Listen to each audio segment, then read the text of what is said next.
Hello students, आज हम बात करने वाले हैं बी फार्मेसी कोर्स के बारे में।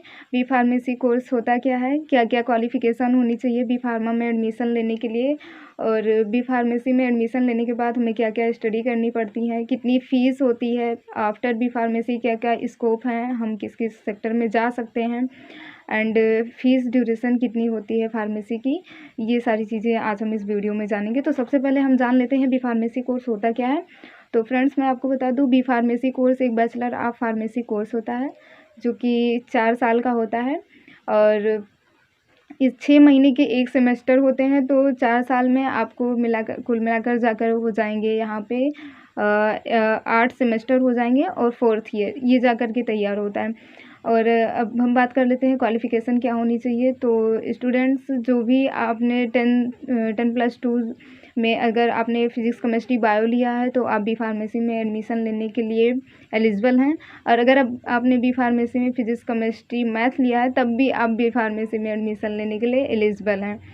और फार्मेसी कोर्स की फ़ीस कितनी होती है, ये डिपेंड करता है आपके कॉलेज और यूनिवर्सिटी पे कि आप किस यूनिवर्सिटी में एडमिशन लेना चाहते हैं। सभी यूनिवर्सिटियाँ जो हैं अलग अलग अपने फ़ीस रखती हैं। प्राइवेट में और गवर्नमेंट में अगर आपको एडमिशन मिल जाता है तो बहुत अच्छी बात है। बाकी प्राइवेट यूनिवर्सिटी या कॉलेज की मैं बात करूँ तो 80,000 टू लेकर के 1,20,000 तक पहुंच जाती है फ़ीस।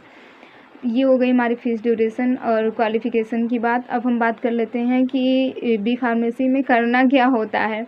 तो एक्चुअल में जो आप देखते हैं फार्मेसी में ऐसा कुछ होता नहीं है। फार्मेसी एक बहुत ज़्यादा मेहनत मांगता है, एक हार्ड स्टडी मांगता है, आपको अच्छे से पढ़ाई करना होता है। कहने के लिए कॉलेज लाइफ होता है।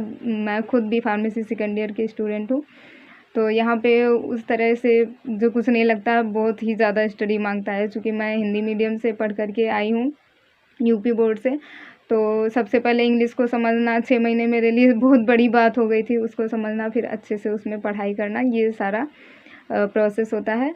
अब एडमिशन प्रोसेस हो गया। स्कोप क्या होते हैं बी फार्मेसी करने के बाद में, तो फ्रेंड्स मैं आपको बता दूं स्कोप के बारे में।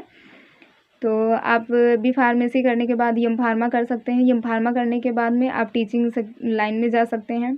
बी फार्मेसी करने के बाद आप इंडस्ट्री में जा सकते हैं, जहाँ पे दवाएं बनती हैं, वहाँ पे जहाँ पे दवाएं बनती हैं वहाँ पे भी बहुत सारे इसके स्कोप हैं फार्मेसी के।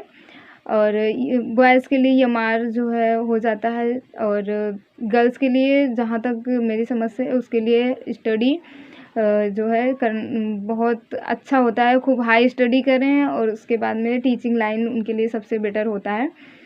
और ये तो हो गया स्कोप के बारे में। और हाँ, अगर आप रिसर्च एंड डेवलपमेंट सेंटर में जाना चाहते हैं तो वहाँ पे आपको जो है 1 लाख टू एबव सैलरी मिलती है। बाकी जो यहाँ पे हॉस्पिटल होते हैं, हॉस्पिटल में हर गवर्नमेंट हॉस्पिटल में 1 या 2 फार्मासिस्ट गवर्नमेंटेड होते हैं। आप उसके फॉर्म अप्लाई कीजिए और वहाँ पे आप जा सकते हैं। रेलवे फार्मासिस्ट होते हैं, ड्रग इंस्पेक्टर होते हैं। ये सारी चीज़ें जो है बी फार्मेसी करने के बाद में आप अप्लाई कर सकते हैं। और अब ये पूछना था, कुछ स्टूडेंट की ये कमेंट्स थे कि हम अभी इंटर में हैं या 11th में हैं, तो हमें किस किस सब्जेक्ट पे ज़्यादा कमांड करना चाहिए फार्मेसी करने के लिए। मैं आपको बता दूं, अगर आप हिंदी मीडियम से हैं तो आप सबसे ज़्यादा इंग्लिश पे कमांड कीजिए, क्योंकि यहाँ पे आपको हिंदी में कुछ भी देखने को नहीं मिलेगा। सो आपको ट्रांसलेशन तो सबसे ज़्यादा आना ही चाहिए। जो लोग इंटर में हैं, अभी 11th में हैं, मोस्ट इम्पॉर्टेंट है, उनको इंग्लिश बहुत ज़्यादा मतलब अच्छे से तैयार होनी चाहिए। और सेकंड सब्जेक्ट मैं बात करना चाहती हूँ केमिस्ट्री। चूँकि यहाँ पे केमिस्ट्री ब्रॉड लेवल में मिलने वाली है आपको, तो आप केमिस्ट्री पे ज़्यादा फोकस कीजिए। फिज़िक्स भी आपको यहाँ पर मिलने वाला है। और वो स्टूडेंट्स बिल्कुल इस भ्रम में ना रहें जो कि वहाँ पे बायोलॉजी पढ़ रहे हैं। क्योंकि वहाँ पे आप बायोलॉजी पढ़ेंगे इंटर में, तो यहाँ आने के बाद में आपको 1 सेमेस्टर यानी कि 6 मंथ आपको मैथ पढ़ना पड़ेगा। और जो स्टूडेंट वहाँ पे मैथ पढ़ के आते हैं उनको 6 मंथ जो है यहाँ पे बायो पढ़ना होता है। क्योंकि दोनों चीज़ें आना आपके लिए नेसेसरी है। आप जो है लैब में जाएँगे तो वहाँ पे काउंटिंग के लिए आपको वो मैथ काम आने वाली है और लैब में प्रैक्टिकल करते समय आपको बायोलॉजी काम आने वाली है, तो दोनों चीज़ों का कॉम्बिनेशन होता है। ये स्टूडेंट बिल्कुल ना रहे कि जो मैथ पढ़ रहे हैं वो फार्मेसी में नहीं आ सकते, वो बिल्कुल फार्मेसी में आ सकते हैं। और जो भी बच्चे हैं वो बोलते हैं हमारे परसेंटेज अच्छे नहीं है, ऐसा हुआ वैसा हुआ, तो आप जो है एंट्रेंस एग्ज़ाम होता है, आप उसको क्वालिफ़ाई कीजिए, आप अच्छे कॉलेज पा जाएँगे आप। और फ़ीस के लिए बिल्कुल भी ना घबराएँ फ्रेंड्स। जो एक कॉलेज की फ़ीस होती है उसको सुन कर के आप दिमाग से फार्मेसी का दिमाग से मत उतारिए, बुखार जो चढ़ा है आपके दिमाग में।